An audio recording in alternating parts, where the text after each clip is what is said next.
అందరికీ good morning. చిట్పట్ ముచ్చట్లకు మీ ముందుకు వచ్చేసింది. ఏంటంటే సరి కొత్త కొత్త కొత్త ముచ్చట్లతో మీ ముందుకు వచ్చా.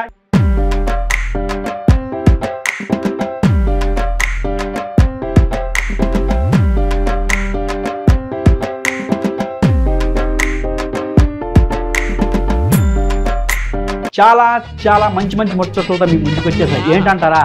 ఆశ దురాశ దుఃఖానికి చేటు అంటారు పెద్దలు. ఏదైనా ఒక ఆశ అనేది ఎంతవరకు అంటే అంతవరకే ఉండాలా. ఏనే మరీ ఎక్కువ అనుకోండి మనమే ఇబ్బంది పడాలా. ఏంటంటే మరీ బాగోదన్నమాట. ఇప్పుడు పులిని చూసి నక్క వాతర పెట్టుకుందని పెద్దలు సామెత అండి. ఇప్పుడు అలా జరుగుతుందన్నమాట. ఇప్పుడు ఏంటంటే ఇప్పుడు ఒక కాలనీలో పెద్ద పెద్ద అంతస్తులు కడుతున్నారు. ఇదివరకు 1-2 అంతస్తుల కన్నా ఎక్కువ, మరీ మహా అయితే 3. ఇప్పుడు అలా కాదండి బాబు, మాకు 36 అంతస్తులు, 45 అంతస్తులు, 70 అంతస్తులు కట్టేస్తున్నారు. ఈ పక్కన ఉన్న వాళ్ళు ఏమవుతారని కట్టలేకపోతున్నారు. ఒక ఆయన తెలివిగా ఏం చేశాడంటే, ఇప్పుడు కొత్తగా ఏదో జాకీలు పెడితే పైకి లెగుతుందంట కదండి ఇల్లు. ఏనే అలాగే ఏం చేశాడంటే ఒక ఇంజనీర్తో మాట్లాడుకొని ఒక జాకీ వేసి ఇల్లుని లేపారండి. మరి అదే మరి ఆశ దురాశ దుఃఖాన్ని చేయటం అదేమైంది, ఇల్లు లేచిందండి. లేచి పక్క బిల్డింగ్ మీద పడిపోయింది.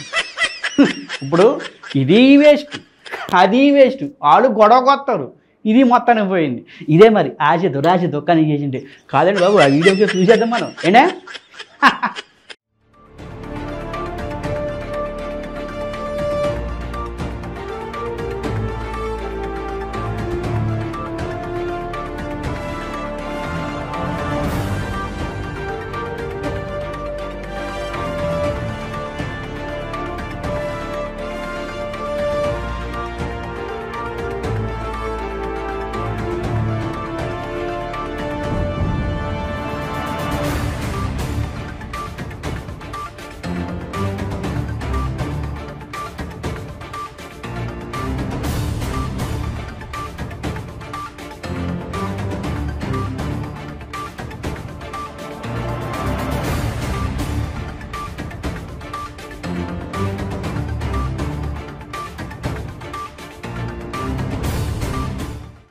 అంటే ఇప్పుడు ఎవరికైనా బహుమతులు రావాలంటే ఏం చేస్తారు? పెద్ద ఒలింపికో లేకపోతే క్రికెట్లోనో లేకపోతే ఏదైనా ఒక మంచిగా యాక్టింగ్ చేస్తేనో ఒక రన్నింగ్ రేసులోనో ఒక టెన్నిస్ వాటిలోనో అయితే మంచి బహుమతులతో డాక్టరేట్లతో ఇస్తారండి. కానీ ఒక కుక్కకే మనకి వాటి పేర్లు పెడతారు. జూలియో, రాజో, లేకపోతే ఏదో కొత్తగా నిమ్మియో, జిమ్మి అని పేర్లు పెడతారు కదండి. ఒక సినిమాలో యాక్ట్ చేసినందుకనే ఆ కుక్కకే ఒక అవార్డు ఇచ్చారండి. నేషనల్ అవార్డు అనేదా లేకపోతే రాష్ట్ర అవార్డు అనేది మన వీడియోలో చూసేద్దాం. కానీ ఆ కుక్కకి అసలు ఇస్తుంటే అసలు మనోళ్ళు మాత్రం మామూలు లేదండి. సెకండ్ వేస్తుంది. అది దాని గురించి మాట్లాడుతుంటే బోన్నారు. అసలు దానికి ఎలాగ ఉందంటే బాగా ట్రైనింగ్ ఇచ్చినట్టున్నారు. అసలు మామూలు లేదండి బాబు, పిచ్చెక్కిపోతుందండి. అసలు అది కుక్కగా పట్టుకోవడం ఏంటనేది ఇప్పుడు ఉన్న సిచ్యువేషన్. అది సిటిజన్లు కూడా చాలామంది పెద్ద వాళ్ళు చాలామంది దీని గురించి మాట్లాడుకుంటున్నారు. కానీ ఒకసారి ఆ వీడియో మాత్రం మనం చూసేద్దామండి. అయినా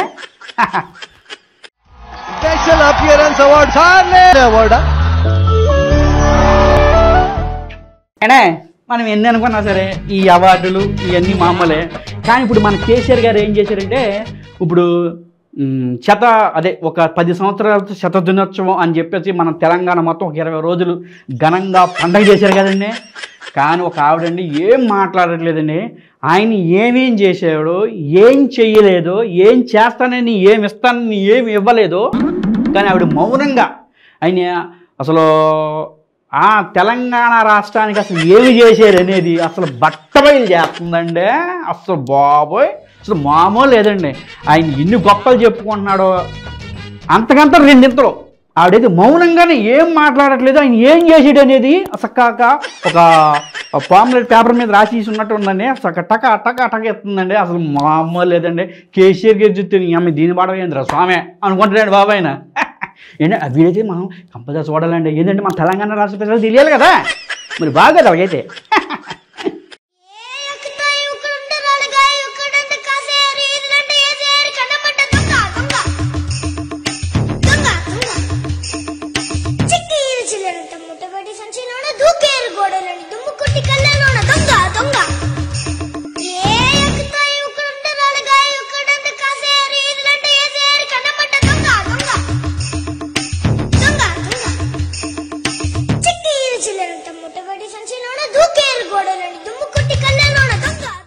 అంటే ఇలాగొస్తే తెలంగాణ అయిపోయింది కదండి. ఇప్పుడు ఆంధ్రాకి వెళ్ళిపోతామండి. మన ఆంధ్రాలోని ఇప్పుడు మన అంబటి రాంబాబు గారు ఉన్నారండి. గంట అరగంట అంటుంటారు, నాకు తెలియదు పెద్దగా. పెద్దలు అనేది అంటున్నానండి బాబు, మరి నన్ను తప్పు అనుకోకండి బాబు మీరు. ఏంటంటే అంబటి రాంబాబు గారు ఉన్నారు కదండి. ఇప్పుడు మన పవన్ కళ్యాణ్ గారు ఇప్పుడు కొత్తగా వారాహి అని చెప్పేసి మనం యాత్ర చేస్తున్నాడు. అసలు మామూలుగా లేదు. అసలు అమలాపురం, నరసాపురం, ఇక ఉత్తరాంధ్ర కానీ మొత్తం ఏరియా మొత్తం దడ్డలు ఆడిచ్చేస్తున్నాడు ఆయన. అసలు మామూలు లేదు. ఈయన ఉన్నట్టు ఉండా కదా, నెత్తి పండిపోయింది, గడ్డం పండిపోయింది, పండిందో తెలియదు, పండే ఉంటుంది. కానీ ఆయన వారాహి అని అమ్మవారి పేరు పెట్టుకున్నప్పుడు ఈయన ఎంత మర్యాదగా మాట్లాడాలండి. సిగ్గుచారం లేదు. ఏళ్ళు వచ్చినాయి సరిపోదండి. దేనికైనా సాఫేసి కూర్చోబెడతారండి మీకు ఈ టైంలోని. జాగ్రత్తగా మాట్లాడుకోవాలా. ఎల్లకాలం ఉండిపోతారేటండి ఎవడైనా. ఎవడు వండడే ఎప్పుడెప్పుడు కాటికి పోవాల్సిందే. ఇంకా జాగ్రత్తగా మాట్లాడాలి కదా. ఒరే బాబు నా వయసు అయిపోతుంది, నువ్వైనా జాగ్రత్త చూసుకో, మన వర్గం అంత నాశనం అయిపోతుందని చెప్పాలి కదా.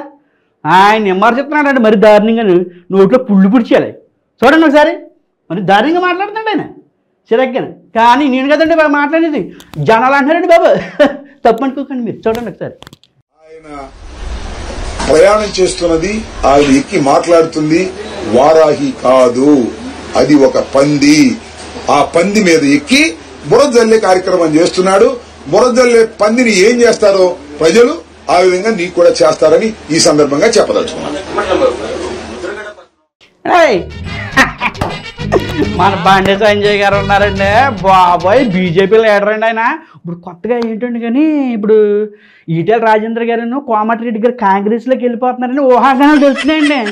కానీ ఈయన మాత్రం అసలు చెక్కు చెదరకుండా వీళ్ళేమంటున్నారంటే ఆయన నోదూరస ఎక్కువ, నోటుకొంచెడు మాట్లాడుతున్నాడు ఆయన బండి సంజయ్ గారు అని చెప్పేసి వీళ్ళు అనుకుంటున్నారు.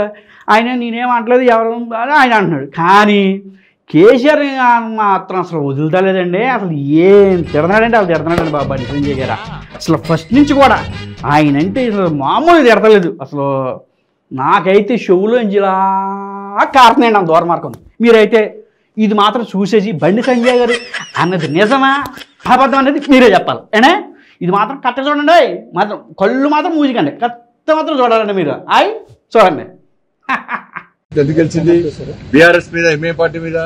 బీఆర్ఎస్ కు వ్యతిరేకంగా కాంగ్రెస్ అయితే 2 సీట్లు ఎందుకు గెలిచింది? అభ్యర్థులు పేరు హుజాబాద్ ఎన్నికల్లో బీఆర్ఎస్ పార్టీ మీద గెలిచింది. BJP Congress party కరువైంది.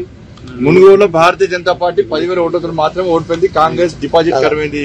మరి బీఆర్ఎస్ పార్టీకి వ్యతిరేకంగా ఎవరు? ఎమ్మెల్సీ ఎన్నికల్లో, టీచర్స్ ఎమ్మెల్సీ ఎన్నికల్లో బీఆర్ఎస్ పార్టీ, కాంగ్రెస్ పార్టీ గెలిచింది భారతీయ జనతా పార్టీ. అది కాంగ్రెస్ వాళ్ళు అనుకుంటే కాదు కదా, ప్రజలు అనుకోవాలి. బీఆర్ఎస్ పార్టీకి వ్యతిరేకంగా కొట్టాడుతుంది ఎవరు? ప్రజలు ఎవరికి బీఆర్ఎస్ పార్టీకి వ్యతిరేకంగా ఓట్లేసి గెలిపిస్తున్నారు, ఎవరికి డిపాజిట్ కరువుతుందో ఇలా ఎన్నికల సరళి చూస్తే, ఫలితాల సరళి చూస్తే ఏర్పడుతుంది.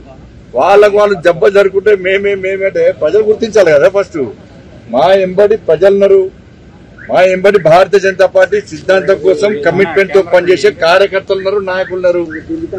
మరి కాంగ్రెస్ పార్టీ అట్లా చూసి సంతోషపడితే చాలా బ్రహ్మాండంగా మీరు అద్దాల మెడలు ఉన్నారు, దానిలో ఉన్నారు మీరు. ఇక దాని నుండి బయట రారు. ప్రజల్లో మేము ఉన్నాం. అండి మన ప్రధానమంత్రి గారు మోడీ గారు ఉన్నారు. మోడీ గారికి ఏంటంటే కోట్లు తక్కువ అండి, బోల్డ్ ఆస్తుంది. కానీ గుజరాత్లోని ఒక మామగారు ఉన్నారండి, పెద్ద ఆవిడ. పాపం అడిగి ఆయన ఎలాగ నచ్చాడు ఈ బామ్మగారికి తెలియదు. కానీ అసలు ఏం తల్లి వయసులో అండి పెద్ద ఆవిడే. అలాగా ఆయన చేసే పనులు ఏమి నచ్చినా మనకైతే తెలియదు కానండి. కానీ ఆయన గురించి ఈవిడికి ఎంత ఉందో అన్న విషయం పక్కన పెడదాం. ఆయన గురించి ఈవిడ ఆస్తి మొత్తం రాసి చేస్తుందండి బాబు. ఎవరిని అడిగారు అనుకోండి మోడీజీ అంటుందండి. అది ఎంతవరకు కరెక్ట్ అండి? పిల్లలు ఉంటారు, మనవాళ్ళు ఉంటారు, కూతుర్లు ఉంటారు, కోడలు ఉంటారు, అందరూ ఊరుకుంటారంటండి, ఊరుకోరు కదా. కానీ ఈవిడ మాత్రం నాకు మోడీయే కావాలంటుంది. అది ఎంతవరకు ఏంటో అనేది అసలు జనాలకు కూడా అంతుపట్టట్లేదు. కానీ ఈ విషయంలో మాత్రం మనం జాగ్రత్తగా అడిగేయాలి. ఎందుకంటే ఈ పెద్దవిడే మోడీకి రాసేస్తుందంటే ఆవిడ ఏమి చేశాడు, ఈవిడేమిన్నది, అసలు ఏం చూసింది, ఈ వీడియోలో మనం చూసేద్దాం. ఏనే చూడండి. अच्छा है, देश में अच्छे काम कर रहे हैं। देश में मार तो अच्छे का जन्म से वो निधन को माल तो दे दिया, गम दे दिया, कैंसर दे दिया। वो तो कोई मत क्यों बुलाए, वो तो कोई दूँ कनको मोदी जी। मोदी जी कई चुनाव चिन्ह है, चुनाव चिन्ह कहीं है, कहीं पे फूल पे, फूल पे, कमल का फूल पे। ये कौन है? ये मोदी जी है, टीवी में दिखे, टीवी में देखते हैं। बुरा तो हो गया, पर ये मोदी जी कितनी उम्र हो गई आपकी? कितनी उम्र हो गई? कितनी होगी? कहाँ की उम्र कितनी है मां साहब? हमारी उम्र होगी सुखान के 11 साल से। मोदी जी सरकार की जय। मोदी जी सरकार ఏనా ఫైనల్ అండి ఎవరైనా సరే ఆ లాస్ట్ కిక్కే వేరబ్బా అంటారు మన పవన్ కళ్యాణ్ గారు. కానీ ఈయన అంతే సేమ్ ఆయనదే ఇప్పుడు మనం మాట్లాడుకునేది. ఏంటంటారా, ఇప్పుడు నర్సాపురం నుంచి పాలకొల్లు చించినాడ ఏరియాలో కొంచెం అడవిడిగా వరాహ యాత్ర చేస్తున్నారు కదండి పవన్ కళ్యాణ్ గారు. కానీ రోడ్లు అంటండి కొంపు దరిద్రంగా ఉన్నాయంటండి. అసలు రోడ్లే బాగాలేదంట. కానీ వైసీపీ వాళ్ళకి మాత్రం అండి వార్నింగ్ ఇచ్చాడండి, నేను మీకు 15 రోజులు టైం పెడుతున్నా, ఎవరైనా సరే ఈ రోడ్లు వేయలేదనుకోండి, ప్రభుత్వంలో ఉన్న వాళ్ళకి ఒక సీటు గెలవలేదు, ఏమీ గెలవలేదు, ఈయన వార్నింగ్ ఇత్తలు చేసేస్తారేటండి. మరీ ఆటకరం కాకపోతే కానీ చేస్తారు. ఏంటంటే అక్కడ పవన్ కళ్యాణ్ కాబట్టి. చంద్రబాబుకి అయినా జడపొచ్చేమో కానండి, పవన్ కళ్యాణ్ అయితే బాగా జడుతారండి. ఇదా ఎవరనుకున్నారు అక్కడ వారాహి మామూలుగా ఉండదు. చూసేయండి ఒకసారి ఆ వీడియోని. రాజుల సభ నుంచి సాక్షిగా వైసీపీ ప్రభుత్వానికి చెప్తా ఉన్నా, మీకు 15 రోజులు సమయం ఇస్తున్నాం. మీకు ఈ 15 రోజుల్లో మీరు కనుక రాజోలు బైపాస్ రోడ్డు ఎల్ఐసిలో ఉన్న ఎల్ఐసి ఇది ఇక్కడ కనుక మీరు రోడ్డు వేయకపోతే వైసీపీ నాయకులు చెప్తున్నా, స్థానిక వైసీపీ నాయకులకు కానీ రాష్ట్ర ప్రభుత్వానికి కానీ ప్రతి ఒక్కరు చెప్తున్నా, మేము శ్రమదానం చేసి నేనే ముందుండి రోడ్డు వేసేస్తాను. గుర్తుపెట్టు.